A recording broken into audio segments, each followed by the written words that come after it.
tragedies of Africa is that we have very little regard for history. In fact, now it has been cancelled in our schools.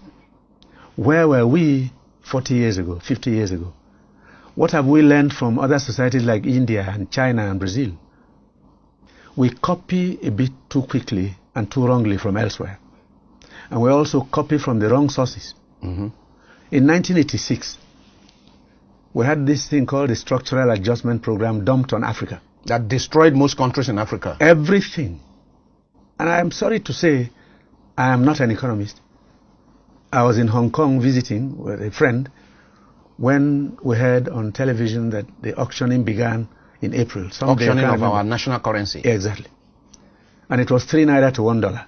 1986. Yes. And economists in Nigeria said it was the only way out. Now, economics is honestly 90% common sense. Why are you auctioning your currency when what to do is to cut down on imports and boost and stimulate export. Local production? Why are you shipping in rice? That one began as far back as 1982, a task force on the importation of rice. I was a young man in the cabinet. I was 34 years old. And I asked the question, why not a task force for the production of rice? I was told, oh, you guys from the university, you don't know anything. In the interim, let's just import. The bill rose to $5 million a day and remained so for nearly 30 years. From the Taiwanese? Yes.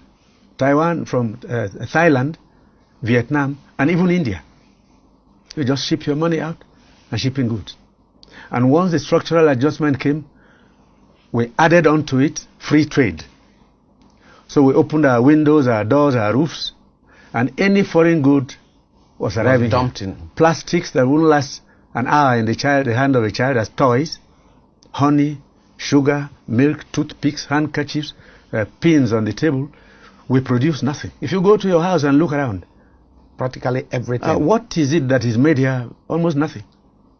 And we said it was perfect. Why? Oil and gas money.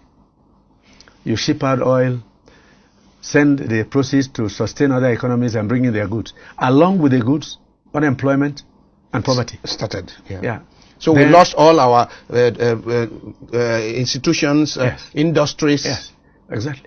The granite pyramids in the north. Everything disappeared because it was no longer fashionable. The textile industries to go to the farm.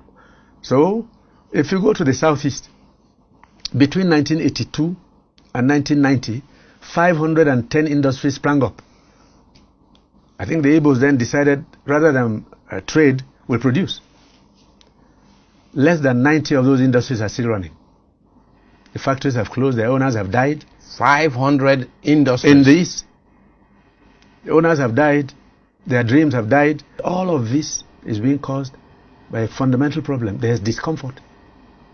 There is major discontent all over the place. So young people have nothing to aspire to. Young people can't think of a day when they will marry, have a flat of their own, own a job, and even if they have a job today, the wage is too low. Then at the bottom of it all again is that since 1986, we've had the most tragic